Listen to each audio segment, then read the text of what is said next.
Hey there, fellow travelers. Welcome to the Tolkien Road, episode 379, or episode 14 in the Do Not Be Hasty Reckoning. I'm calling this one About That Ring, Frodo.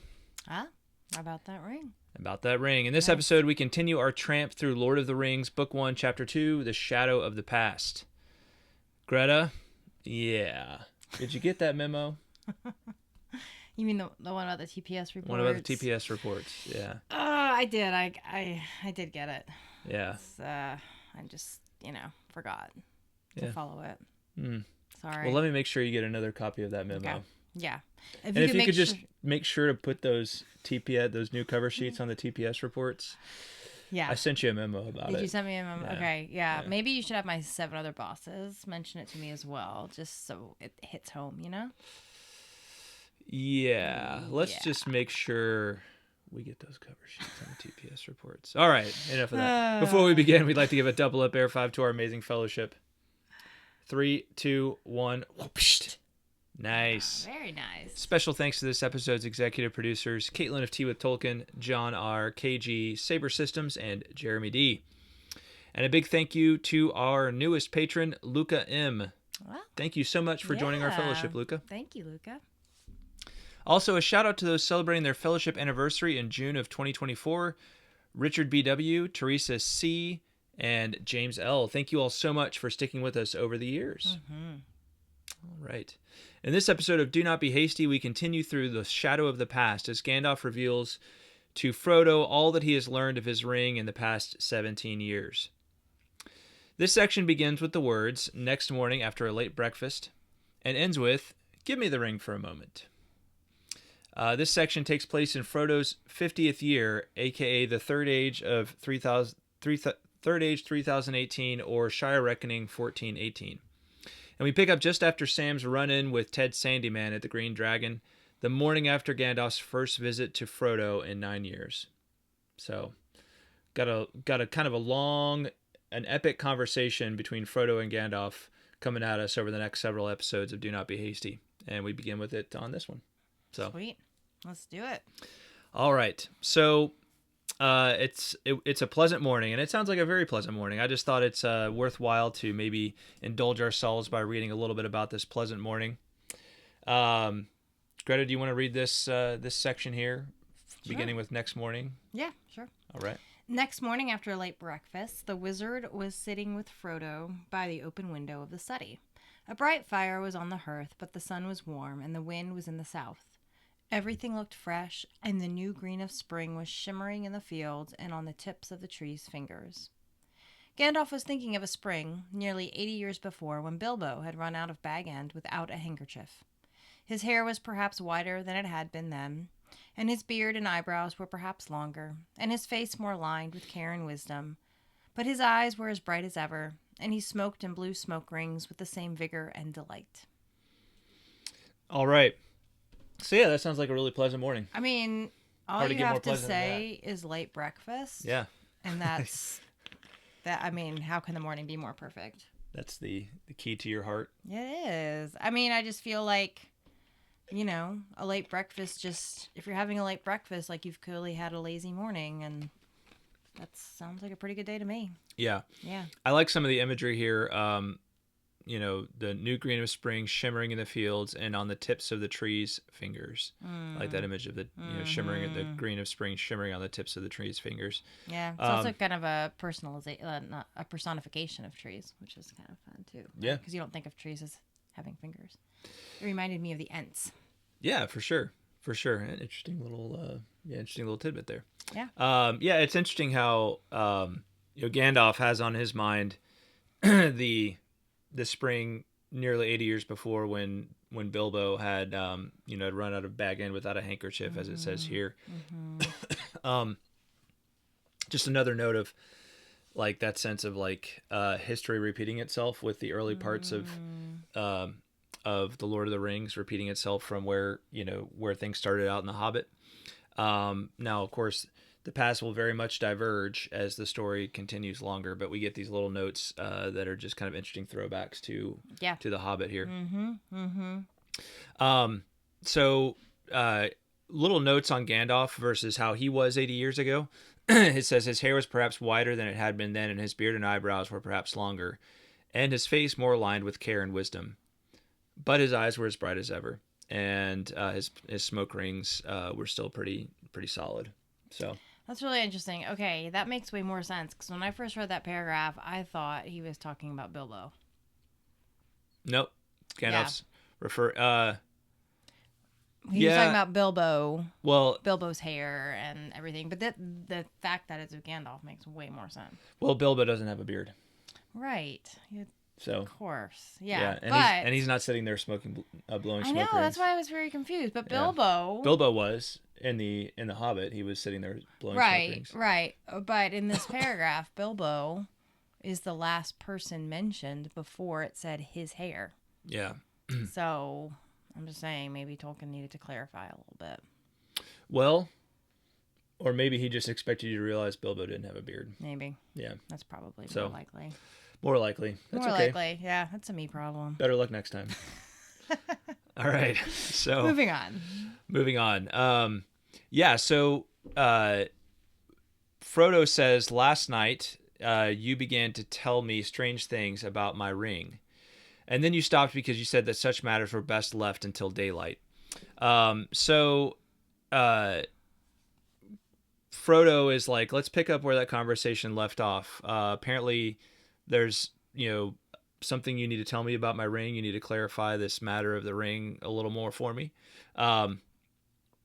We know a lot about what's coming with this regard to the news of the ring. So, it's a curious little detail to me that, like, this little note, I mean, I kind of get it intuitively, like it's why it's best left until daylight. Mm-hmm. But it's also interesting to think about, like, why is it best left until daylight, to discuss the matters of the ring from Gandalf's perspective. Yeah. I mean, you got any thoughts on that, other than just kind of the obvious, like, kind of the spooky qualities of the story? I mean, I'm just kind of wondering, like, does Gandalf worry that there might be, like, spies about, that would be more easy to conceal themselves? Like, is it almost kind of like a witching hour kind of thing? Like the forces of darkness are a little more active in the dark of night. Yeah, I think there's definitely something to that. Yeah. And also, I wonder if it's just also, I mean, this isn't great news, and I feel like hard news is often delivered in the daytime. Because when it's dark out and you're tired, everything just seems worse and more terrible. Yeah. So I wonder if, too, he wanted Frodo to be in a good place to receive the news. Yeah, and I think that's a great point too. It's bad news. It's frightening news.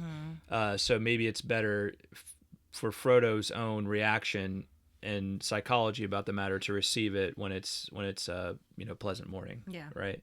Yeah. Instead of late at night when he's tired and could disrupt his sleep. All of that kind of stuff. So yeah. Some interesting little notes about it. He says that Gandalf says, in many ways, it is far more powerful than I ever dared to think at first. So powerful that in the end, it would utterly overcome anyone of mortal race who possessed it. It would possess him. Gandalf at this point is pretty certain about the identity of Frodo's ring. He's pretty sure he knows that it's Sauron's ring. Yeah. He hasn't. He later says that it's beyond a doubt in his mind. But he wants to, like, kind of put it to to the final test, which we'll get to in the next episode. But just this interesting little note. I mean, this sounds really, really ominous. It's so powerful that in the end, it would utterly overcome anyone of mortal race who possessed it. It would possess him. Mortal being the key word there, right? Yeah, but at the same time, like, I think it would still possess those of immortal race, right? Because they seem to react to it in very negative ways. Now, it might take a lot longer to do so, but I think we'll get into the whole. That's an interesting question, interesting distinction here made between mortal and immortal. I think we'll have plenty of time to discuss those matters much later on when we get to Galadriel and her reaction to the ring. When we get further into, like, when we talk about the Council of Elrond, I think this will come up again. Yeah. When it, and why, like, certain certain figures don't want to take the ring, even though they are immortal. So, Yeah. So moving on. All right. So Gandalf begins now kind of going into the whole backstory of the ring and the rings of power. We learn about it starts off with this line: in Eregion long ago, many elven rings were made, magic rings as you may call them, and they were, of course, of various kinds, some more potent and some less. So Eregion, just so we are clear, if we pull up our map of Middle Earth, Eregion is this region here, just at the foot of the Misty Mountains, a good distance. The Shire being here. Actually, Hobbiton, let's include that in there. And so a good several hundred miles from the Shire. I mean, I put that at about like 400 miles as the crow flies. Yeah. And over a lot of treacherous land. So it's very far away in terms of like the Hobbits and the Shire. But this is the region. It's also referred to as Holland. It is no longer really a populated region. It's kind of a ghosted region, and we'll talk about why that is much later on. But that's the region of. I'm not even showing it on screen. You got. There we go. So you can see here. Now that I'm showing it, this being the Shire here, and then this being Eregion right there. So let me try and zoom in on this, so you can see it a little better. We'll draw my circles again here. All right, so that would be the Shire right there, and then that would be Eregion right there. So, anyway, that's the region we're talking about. All right. Gandalf speaks of lesser rings and then the rings of power.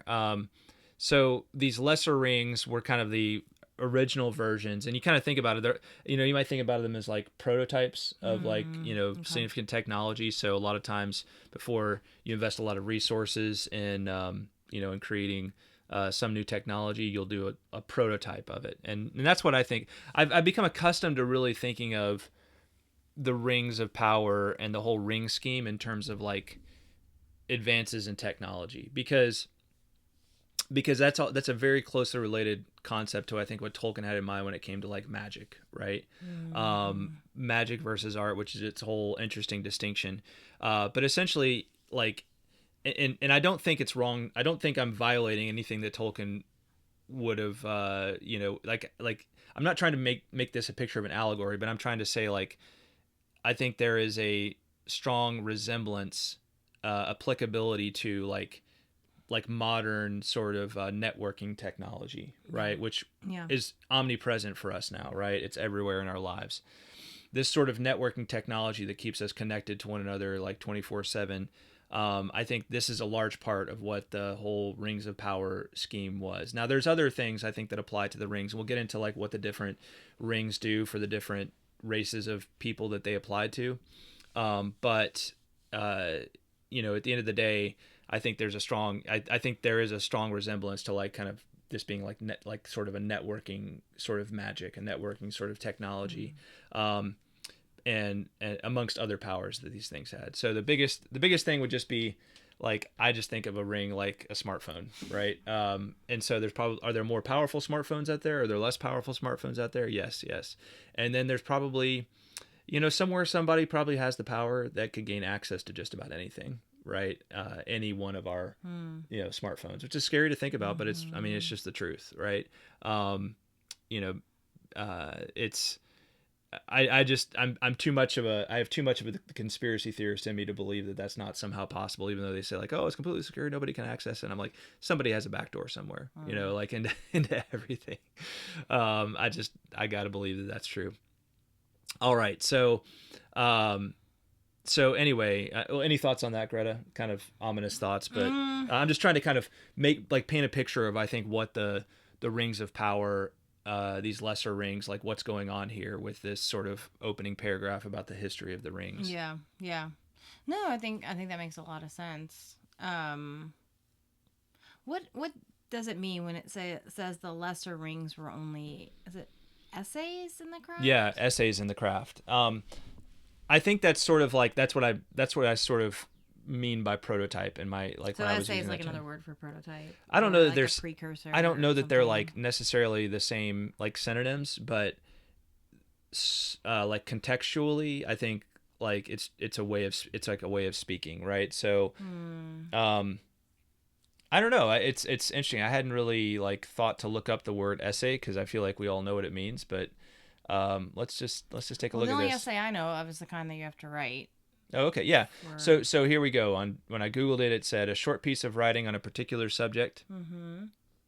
For the first definition, and then an attempt or effort, right? Which is the formal. Which is the formal meaning, yeah. right? So if you think of that, like they were merely attempts or efforts in the crafts before it was full grown, right? Which is interesting because it says that even those were still dangerous for mortals. Yeah.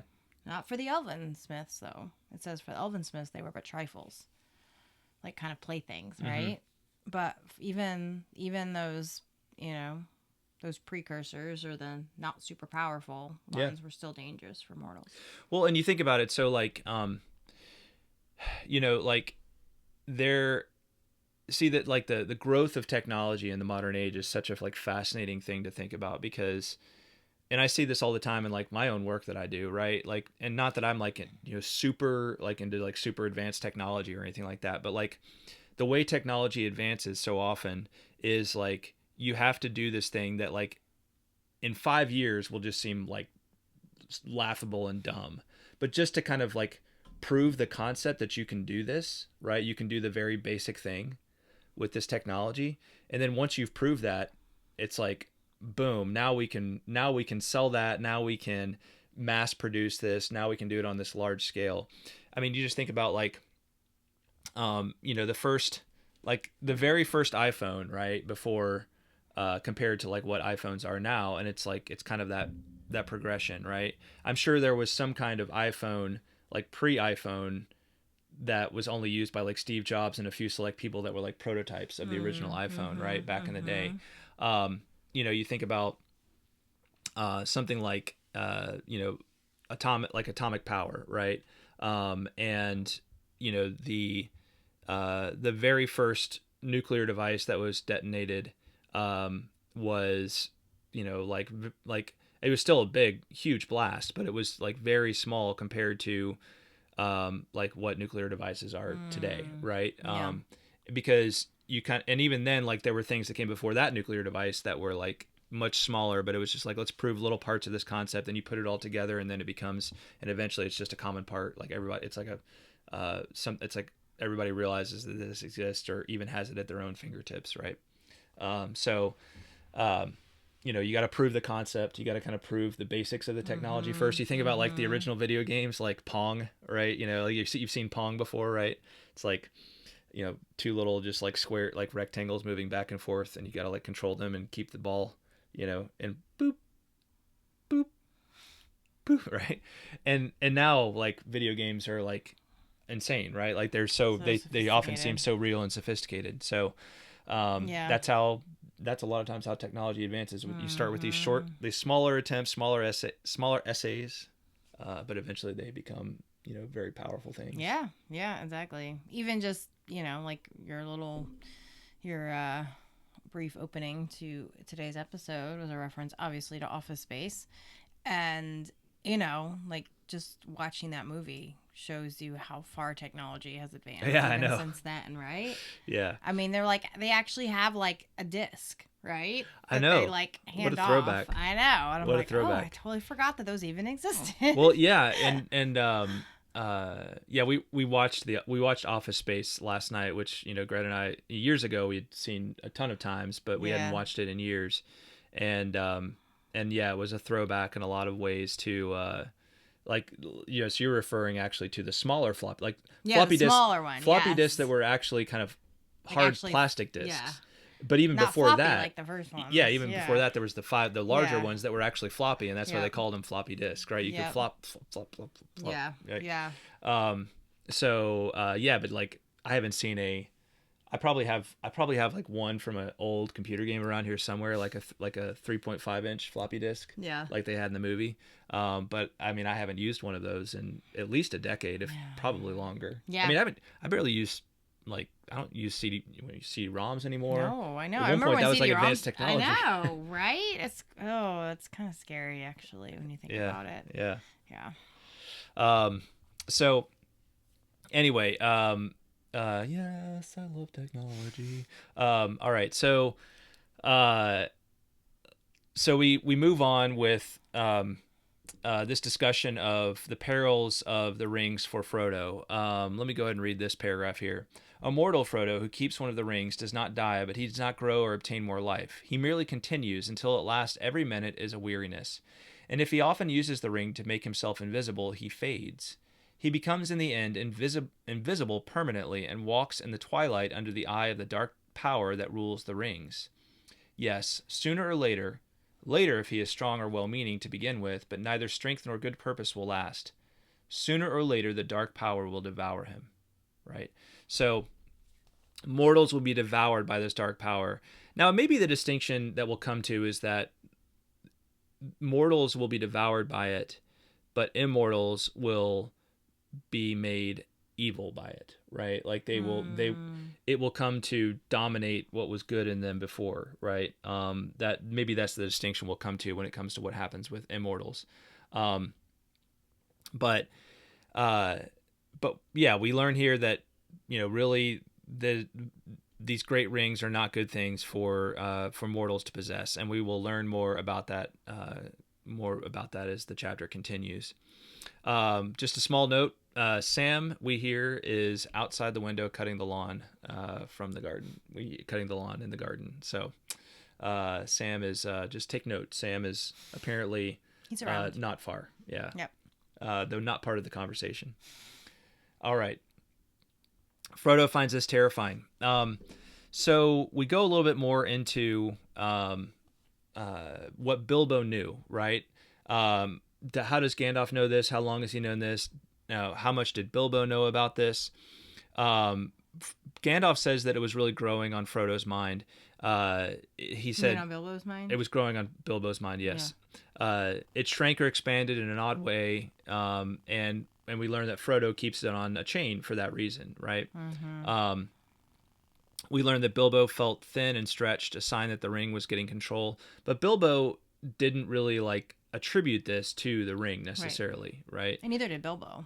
Gandalf. What did you just say? I said Bilbo didn't attribute this to the ring. My bad.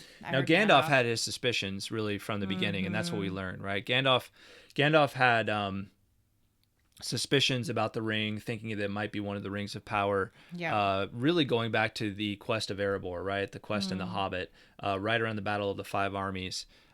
He saw Bilbo's kind of strange behavior when it came to the ring, and that made him kind of wonder, what is this? And strange behavior meaning he seemed really concerned with sort of proving that he was the rightful owner of the ring, right? And you see this, with people, don't you? And you probably we've all probably recognized this tendency in ourselves at some point. If you have something that you're kind of you can, it's kind of a test to tell if something is kind of possessing you. Mm-hmm. If you're kind of obsessed about something, if you kind of go out of your way to defend it without people even coming at you about it, right? I mean, there's there's all kinds of comical sorts of spins on this in various stories, right? Various TV shows and that kind of thing. But it's this whole kind of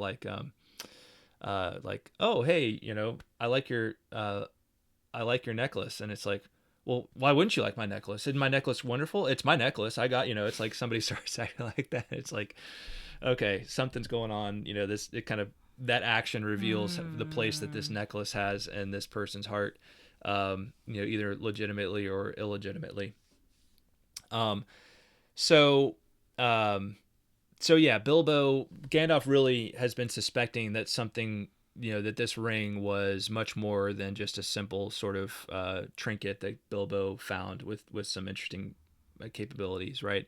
He's been thinking that there's something going on for a good while. He tried to put his claim on the ring beyond doubt. He's like Gollum. He said it was his birthday present. and of course the whole birthday present question will come up again in just a couple of episodes when we get to the story of Smeagol and Aegle. But moving on, so we kind of run through like why Gandalf thinks that this ring might be one of the rings of power, and Gandalf lists out his reasons, and mentions also this figure Saruman the White. So Saruman the White. Frodo asks, who is this Saruman the White? Gandalf says he would have consulted, if he had really had strong suspicions that the ring was the one he thinks it is, he probably would have consulted Saruman the White. But it's interesting, he notes that something always held him back from consulting Saruman the White, right? He never kind of gets specific about that, but we kind of have this notion that it's like a spidey sense, right? Kind of a gut. Yeah, kind of a gut feeling, like, and isn't, I don't know. Again, this is another thing that I feel like a lot of us have probably had experiences of, where maybe you're about to take some action or you're about to say something, and it seems like obvious. Why wouldn't I do that? Or even involving someone else in a problem that you have, and then something just holds you back, right? Something just like the timing doesn't feel right, and I can't put my reason on why it doesn't, but maybe I should just hold my tongue right here, or maybe I shouldn't say anything at this moment. The time, I'll just see how I feel next time the opportunity comes up, and maybe that'll be the right moment. And I think over time I've learned to trust those sort of gut instincts, more than to distrust them or just feel like they're just something weird. Yeah. Well, as we'll come to know, obviously, or as many of us already know, that was a good hesitation on Gandalf's part. Yeah. Yeah. Yeah, for sure. We learned that Saruman, and it's interesting that Gandalf wouldn't do this, because the lore of the Elven Rings, great and small, is Saruman's province, he says, right? So Saruman is kind of the expert on this stuff, right?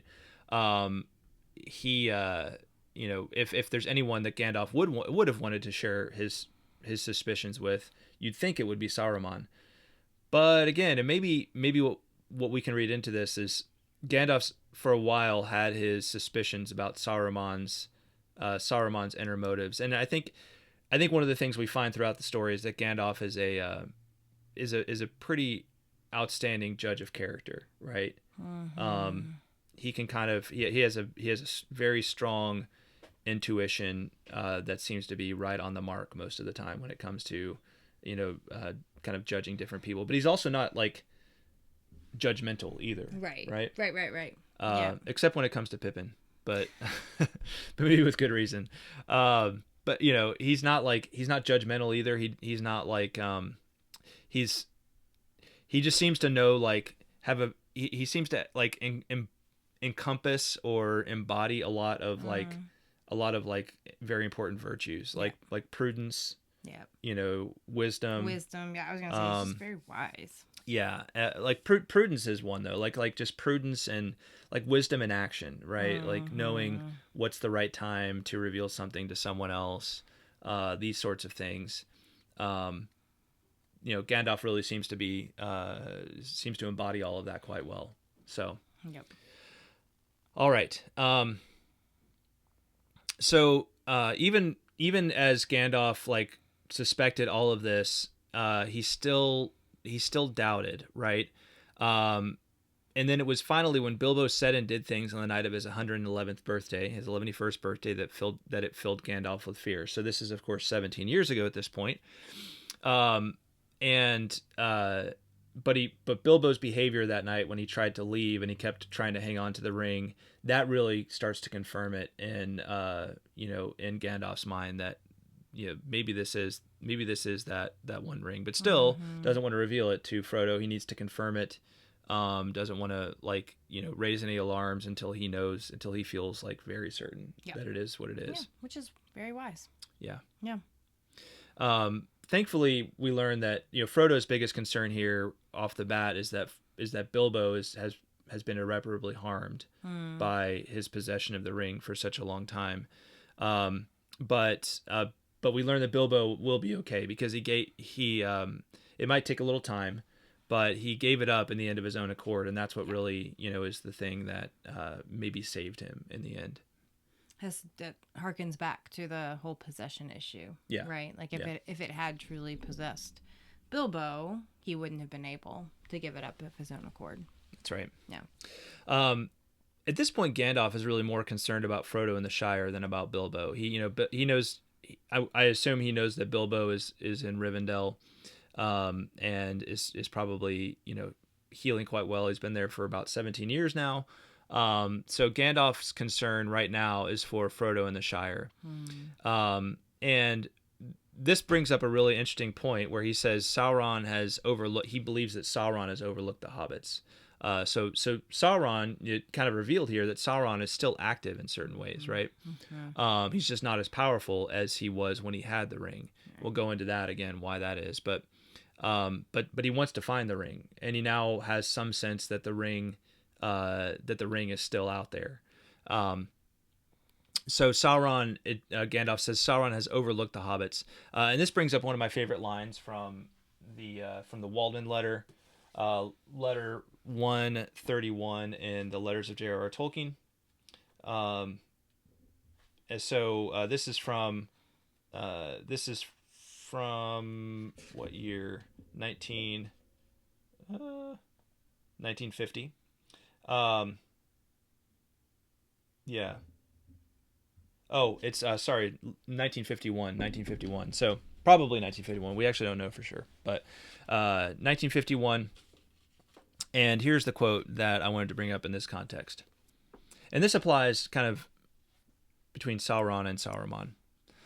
It says, "The great policies of world history, the wheels of the world, are often turned not by the lords and governors, even gods, but by the seemingly unknown and weak, owing to the secret life in creation and the part unknowable to all wisdom but one, that resides in the intrusions of the children of God into the drama."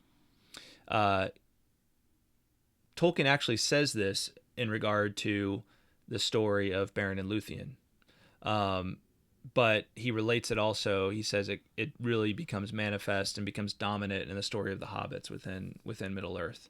So it's interesting that he connects both Beren and Luthien and the hobbits in this way, right? The stories of the hobbits. Totally. But I just love that quote. It's one of my favorite Tolkien quotes. This idea that that the regular people, the normal people, not the lords and governors, the power, even the gods, he says, but the normal people have this role to play, right? In the unfolding of history, right?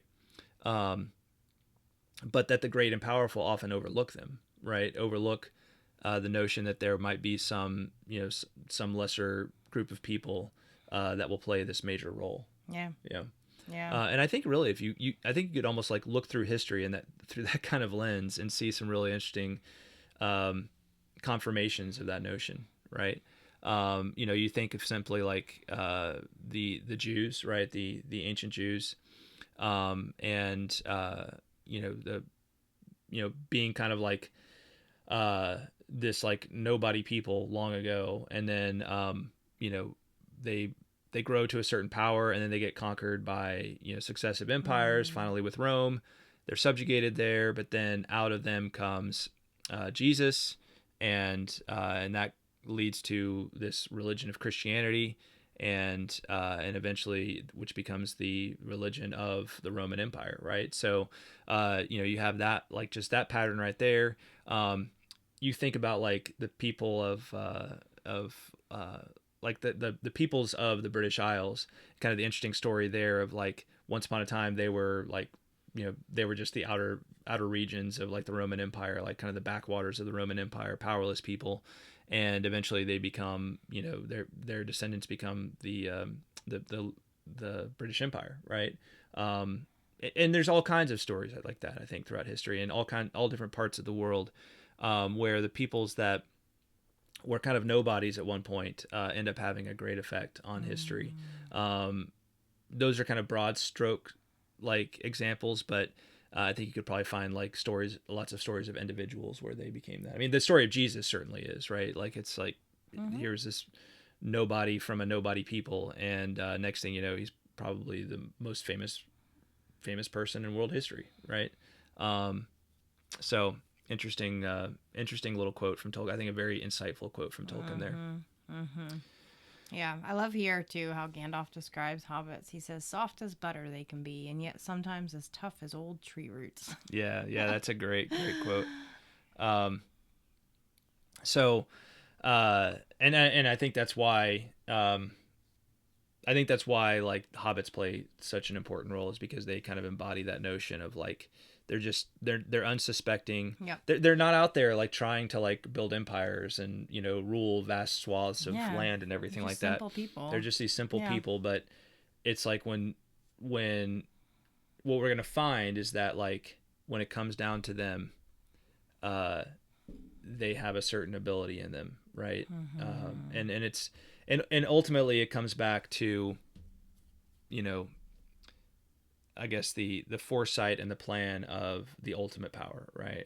Of God's power. And there's all kinds of like biblical parallels you can draw into this that we won't do right here, but it's a very interesting topic. One of my favorite themes and when it comes to Tolkien, one of the things that draws me to his stories most. Well, we learned that revenge might be Sauron's motivation going forward. It's not enough for Sauron just to get the ring back, but he probably wants to exact some revenge, and against anybody who's wronged him, because that's how that's how Sauron is, right? He's a vengeful, evil spirit.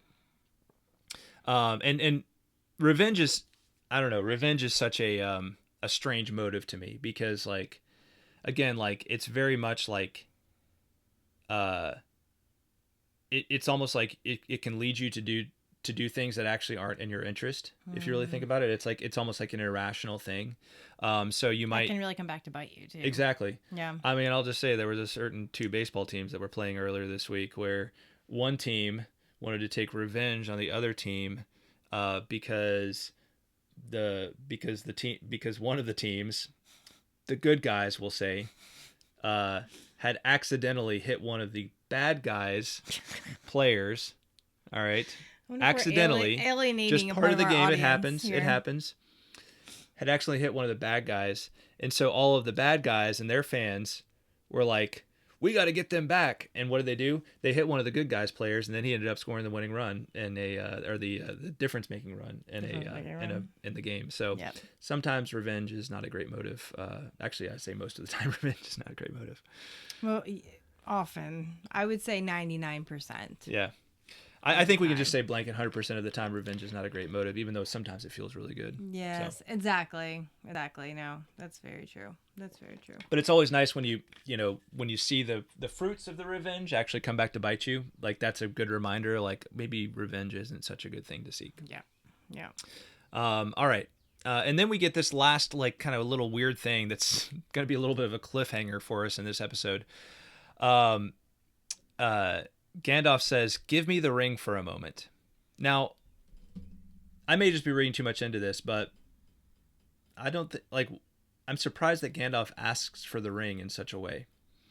But anyway, we're going to save that for the next episode. Leave it as kind of a cliffhanger for next time.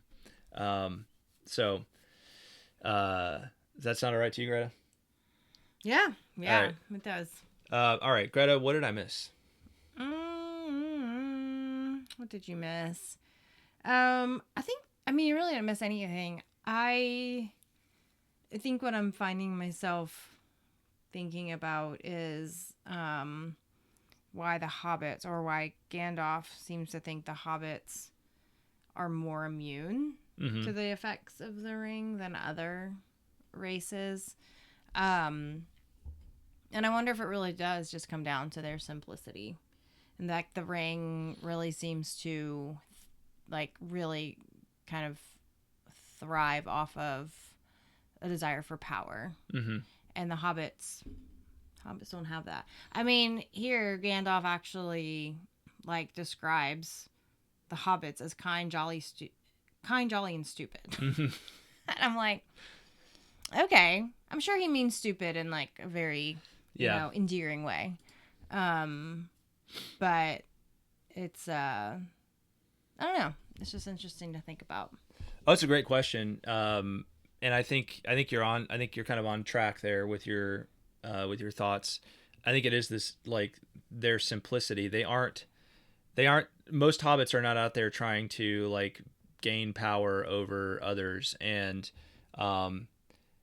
you know, and even, like, they don't have, like, grand motives for anything in the world. Like, they're very content with just living their lives in the Shire, you know. That's a good word, I think. Content. Yeah. Like, they're just very content. They don't see any need to be something other or have more. Well, and I think in the next episode, as we discuss more of the ring lore, we'll see why other races were like had larger motives that ensnared them in the ring scheme, right? Had bigger motives that ensnared them in the ring scheme. And it's interesting to think about those the different races and what was the appeal of this to them, and why they were thus, you know, ensnared by Sauron. Yeah. So it's a great question, and I think one we'll come back to frequently and definitely in the next episode. Oh, sounds good. All right. Well, we are starting to get the picture that this artifact of great significance found its way to Bilbo and now to Frodo, not by mere chance or happenstance, but by some kind of strange fate. Next time, the truth about the ring will finally be definitively revealed, and Frodo's reality will be forever changed. All right, Greta. We hope you enjoyed this episode. If you did, please consider supporting us in one of the following ways. First, join the Fellowship of the Road by visiting patreon.com/TolkienRoad. When you join the Fellowship of the Road, it helps us to keep on, evering on, and lands you some cool perks along the way. Learn more at patreon.com/TolkienRoad. Second, if you're watching, hit that like button. Don't forget to subscribe and let us know what's on your mind in the comments below. Finally, subscribe, rate, and review us on iTunes or the platform of your choice. If you are a 5-star fan of the Tolkien Road, you can really help us out by heading over to iTunes or your preferred source for the show and dropping us a rating and review. When you do that, it helps get the word out about the Tolkien Road, which helps us to keep on evering on. As always, keep the correspondence coming. We'll do our best to respond to you somehow and at some point. With Do Not Be Hasty, we'll let the mail pile up and then do a big mailbag episode at the end of each chapter. While we can't promise you that your mail will be read on air, you miss 100% of the shots you don't take. So drop those comments and send those emails.